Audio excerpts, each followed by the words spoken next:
Well, with business growth and interest in doing business in Boone County and this region on the rise, so too is demand for housing.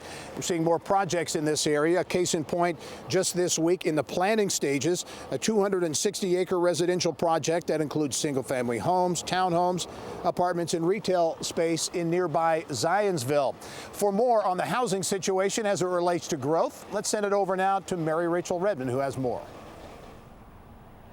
Well, Gary, there's no doubt the demand for housing will be a major issue with this new LEAP district coming, especially when you consider Boone County is already booming. Population here is up nearly 30% since 2010, making it the second fastest growing county in Indiana. But with all this growth, again, comes a major demand for housing, more specifically affordable and workforce housing, something builders and developers still haven't been able to successfully tackle in Boone County. We're already severely deficient in terms of the available inventory, both in Boone County and Western Hamilton County and Northwestern Marion County. This is not something that's going to allow the inventory of houses available to get better anytime soon. So you're going to have a surge of developers and builders, and you're going to see an increased demand for an awful lot of new residential spaces in all of those three areas. But the housing problem also presents big-time opportunity, something Steve Hankey of Hankey Development Group is already taking advantage of with his latest master plan community, Waterford in Lebanon.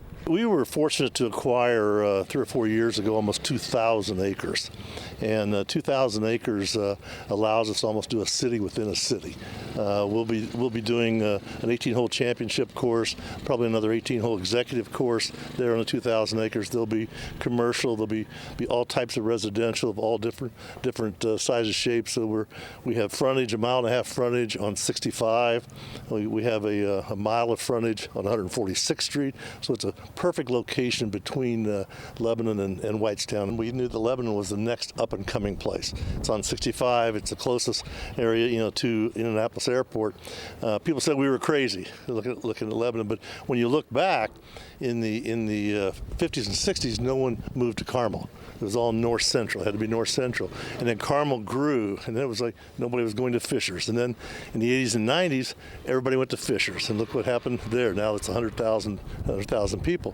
Same thing was with Westfield. In the 80s, 90s, it wasn't until after 2000, basically, that Westfield then took off, and we did Bridgewater Club, and we did Grand Park Village, and now Westfield's just booming and thriving. Lebanon is the next place. One other thing to note, due to the scarcity of supply, rents and home prices here have gone up, making Boone County one of the most expensive places to live in the state of Indiana.